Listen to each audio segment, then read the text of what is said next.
Welcome back to the channel. In this video I explain the EASYJET app review to see with what you're using. So let's dive into it. So talking about the EASYJET app, the EASYJET app allows travelers to book and manage flight, check in online, access digital boarding passes, and receive real-time flight update.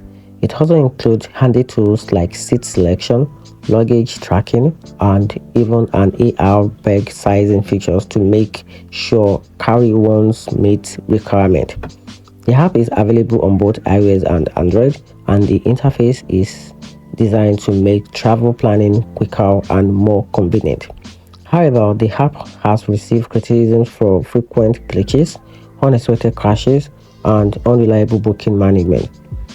Some user report issues with check-in not saving properly, difficulties cancelling or changing flight, and boarding passes not always sync as expected.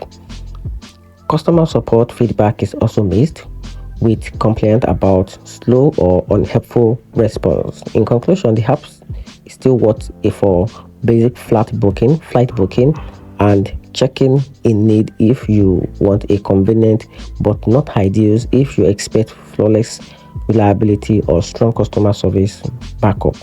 And that's it. Hope you find the video helpful. If you did, turn on the notification button and subscribe for more reviews.